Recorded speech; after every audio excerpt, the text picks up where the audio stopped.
This is Insider. Abalabi baffe abalungi aba Inside Out program mbaniriza nnyo akawungezi k'olwaleero nze Teddy Namayanja munnamawulire okuva ku SML News nga ngoberera ensonga z'ebyobufuzi mu ggwanga era ng'olwaleero njagala okukutuusaako ebibadde mu ggwanga wiiki eno ku byobufuzi. Ekimu ku byo ekyakoze ennyo amawulire era kyemmanyi nti ffenna tukimanyi bulungi kwe kubeera nga ekiwayi kya FDC ekyoludda olukulemberwa Kano Dr. Kizza Besigye ekituula Katonga bayanjuludde enteekateeka ze batandiseeko oba okusalawo kwe bakoze nga bayita mu lukiiko olwattabamiruka lwe baatuuzizza okuggyawo ekibiina kya FDC bakole ekibiina ekipya. Ab'ekiwayi kiri ekiri Najjanankumbi bakiwakanyiza ne bakisimbire kuuli era ne bagamba nti bano beeyagalira byabwe bannakyeyagaliza bannakyemalira baabayise byonna bye basobodde okubayita.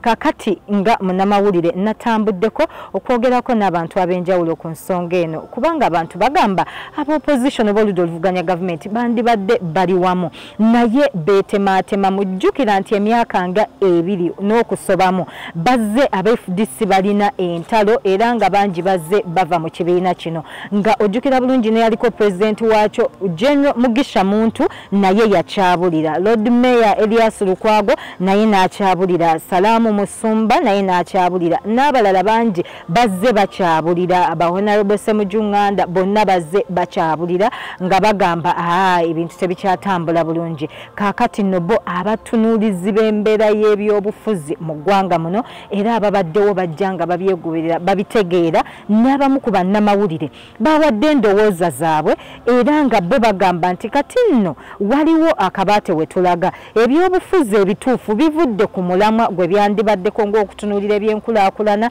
masomero nguudo n'ebiringa ebyo n'okuteekawo emirimu ate kati abantu bazze mu kusoosowaza nsonga zaabwe oba bye beeyagaliza bo nga abantu. Kankutwaleko ewa Dr. Sewanyana atutandise programu yaffe nga tufuna endowooza ze ku ebyo ye byalowooza obuzibu we buvudde.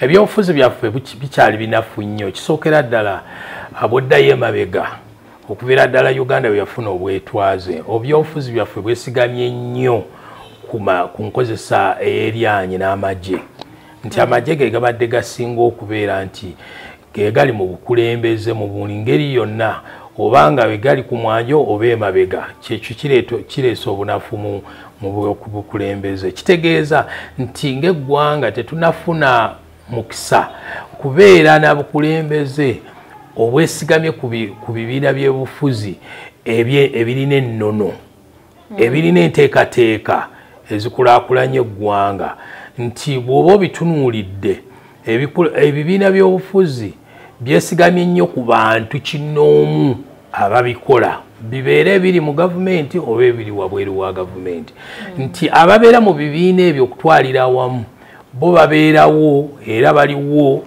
ku kwekulaakulanya nga bo naye kikyali kizibu nnyo bo okulaakulanya eggwanga ky'oba olaba nti okulwanagana okwo tolina ngeri gy'okwewala. NRM bwe yali ejja mu buyinza twalina enfuga ey'omugendo.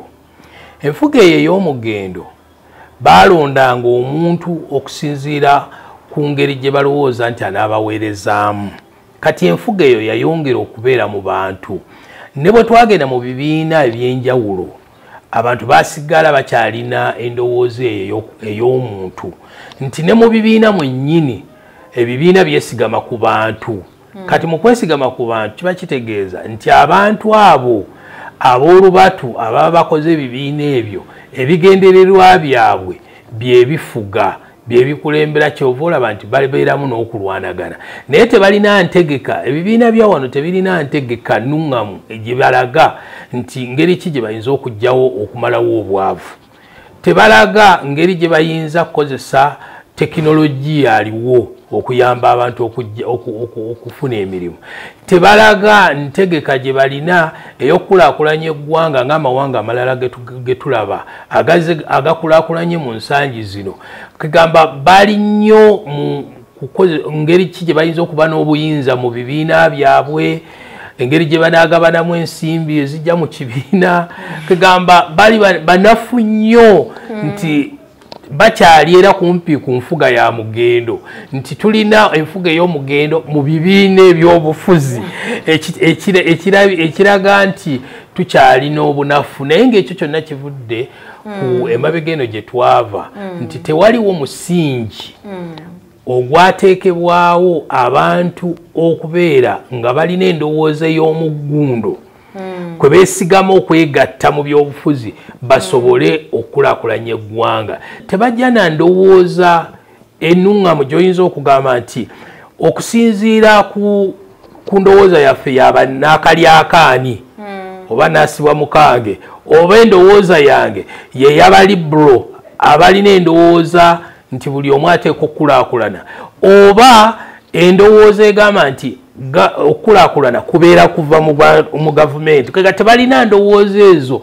ez'omuggundo, balina endowooza ezaabwe ezo eza kinnoomu eziraga engeri kibbo singa baba bafunye obuyinza engeri gye bayinza okubukozesaamu. So nga ate mu ndowooza eyo baba batunuulidde nnyo baneekulaakulanya batya.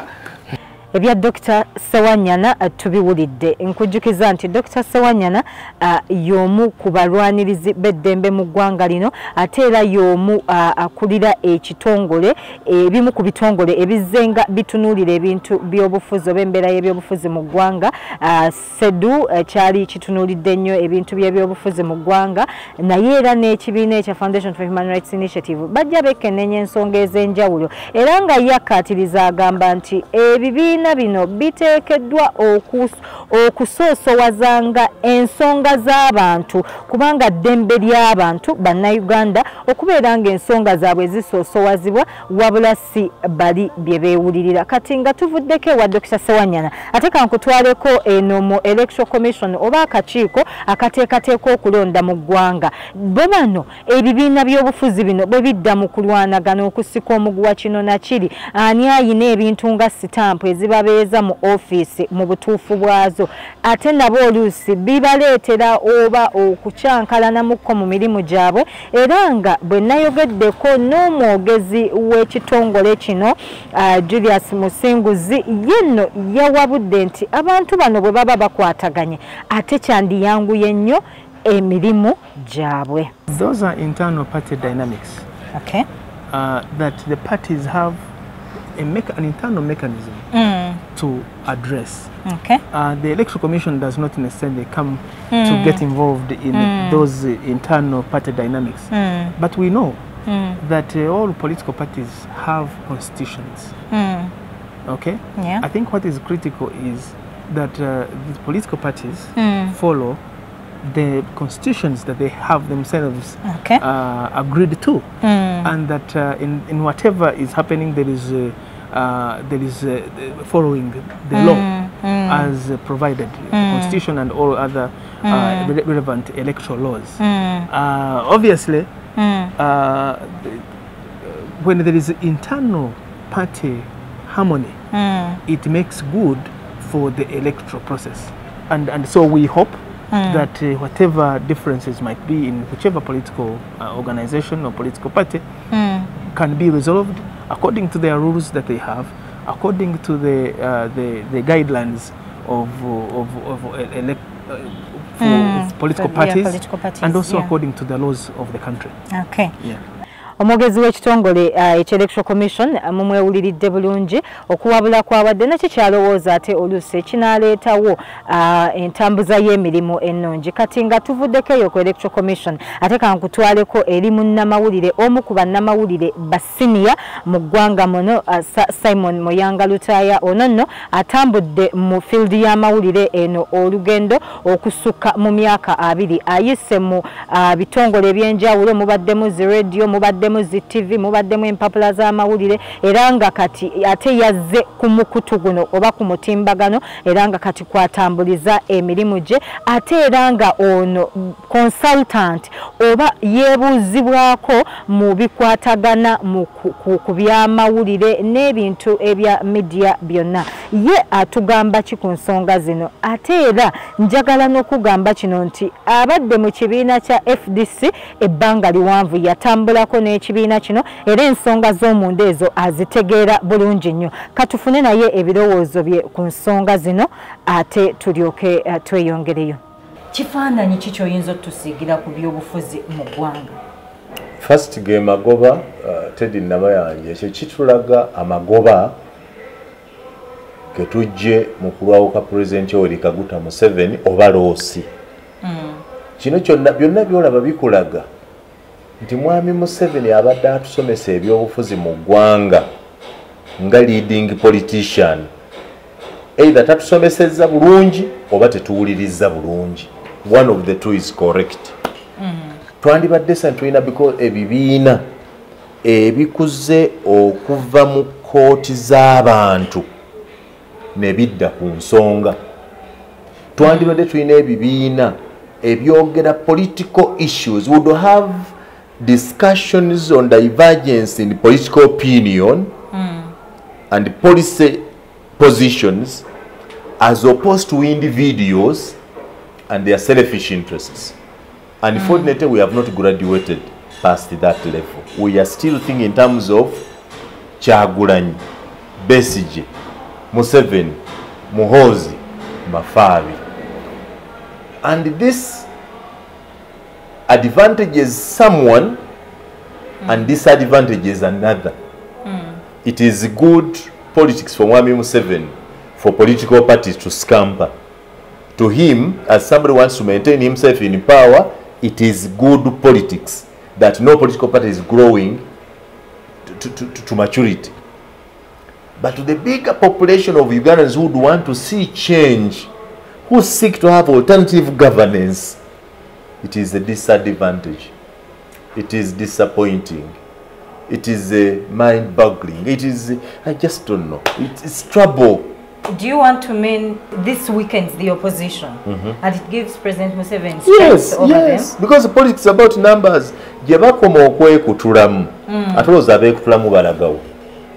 Tulina abantu bangi nga nange mwendi abaga nti nze opposition yawa ne mmazeemu amaanyi mu kifo ky'okuba either mbeererawo nsirike oba waakiri mmala gabeera nabo. We have many abasazi ne bagenda nti kababeere ne Museveni nga sirwako bamwagala bagamba naye bw'otunuulira ebiriwo malaga. So we have many political malagas. Malaga beera ne Museveni, malaga beererawo, malaga beera. So we have the malagas, and the population of the malagas grows every day. Sirwakwa they believe that Museveni is right. Sirwakwa they believe that the NRM doctrine is right. Not because they are satisfied with the doctrine, but they are disappointed with the simple squabbles, with the demonstration of incompetence, the demonstration of political greed, selfishness, self-aggrandizement that there are people who cannot let it go simply because it is not them in the driving seat. Waliwo obunafu mu kulonda abakulembeze. Nti ebiseera ebisinga abakulembeze tebalondeddwa kubanga balina ebirowoozo ebizimba era beeteeseteese naye balondebwa oluusi okusinziira ku mawanga, abalala balondebwa okusinziira ku kibiina ekyobufuzi kye bagwamu, abalala balondebwa kubanga bagulirira abalonzi. Ebyo ne bireetera ddala okuba nti tubeera n'abakulembeze abanafu. Ekyo ng'ate si kirungi. Twandibadde n'abakulembeze nga ekigendererwa kwe kuzimba eggwanga, ebirowoozo byabwe nga kwe tusinziira, naye si kubanga batuguze, si kubanga baggwanga lyange oba kuba nti bakibiina kyange, naye kyandibadde nti oyo eyesimbawo ku bukulembeze okuviira ddala ku mitendera egya wansi alina kikyetaagisa okusobola okukulembera n'okulaakulanya abantu. Bwe kitabeera bwe kityo kiba kitegeeza nti tulonda abakulembeze bo abeeyagaliza bokka era batasobola kuteekerateekera bannaabwe oba eggwanga n'okubakulaakulanya. When you talk about selfishness, this brings then the question of, are these people looking at the money they're getting out of all this? Because elections are coming up, and of course there is funding for the different political parties and you know, whoever is willing to participate. The package of selfishness has a lot in it. Okay. Some people are selfish that they want to look for money. Okay. Some people are selfish that they don't want to hear any other person named as leader. It's spread across. It's quite...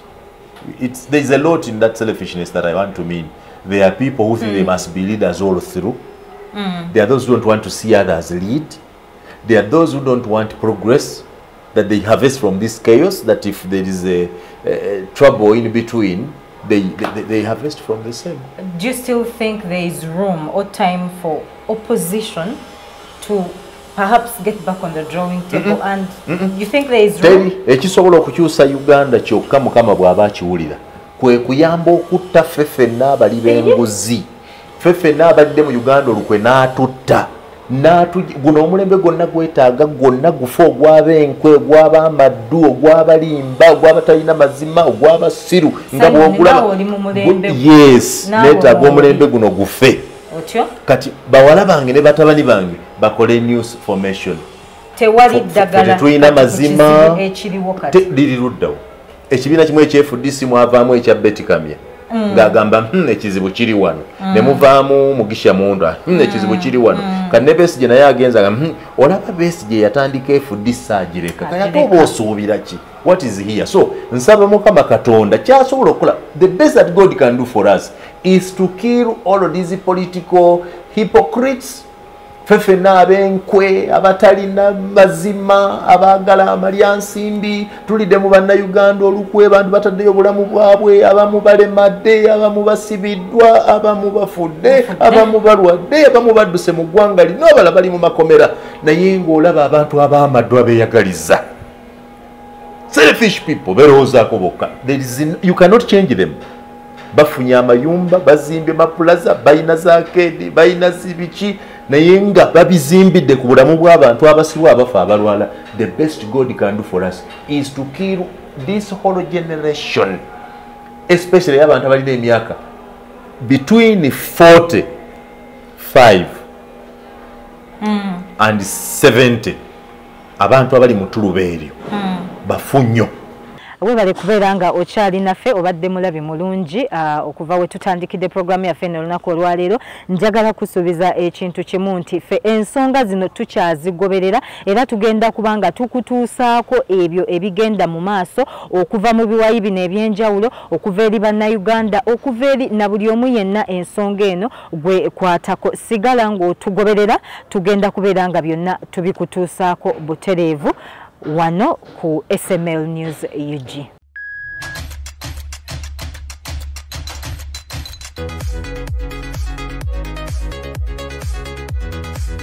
This is Insider.